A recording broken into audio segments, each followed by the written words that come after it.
He says, right along with me. Though I can barely see, my eyelids are drifting so low. I figured if a behemoth of the deep bit my bait out there, pulled my pole out of my hands, and it flew through midair to plunge underneath the boat in which we float, the water surrounding our little sea fortress like a castle moat, I wouldn't even know, nor would I care. I was that tired. But something about this fishing idea got my adventure sense inspired. So I followed him to the truck, that rusted yet reliable brown royal coach with rugged personality that was undeniable, and climbed inside. And I buckled myself in for a wild ride.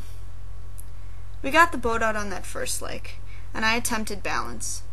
But even though, next to a cooler on a fish-trippin' mission, with a minnow bucket tucked in a tote, wasn't my usual position, he said, "Here, hold the button, release to cast," and I listened. The water was as clear as a deep glass mirror. My reflection fell still, and then the world glistened.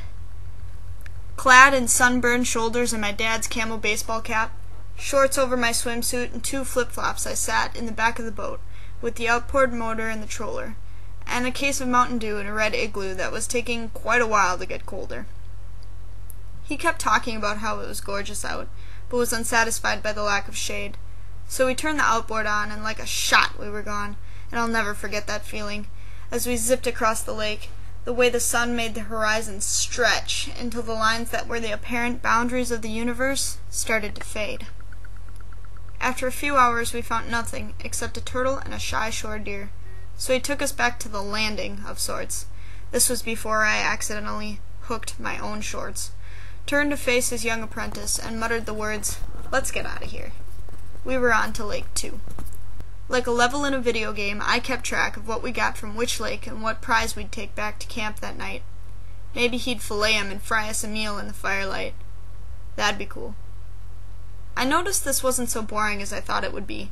The thought set in about as deep as the hook in the throat of the first fish I caught on Lake 1, about the time that we got to Lake 3.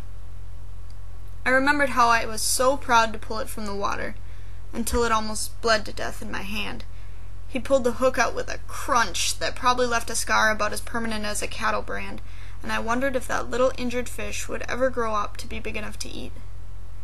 But I didn't want to think about that long, so I shook the dirt from the experience and thought about miles of forest, and how it took this long for the lakeshore air to take on a taste that was less salty and more sweet.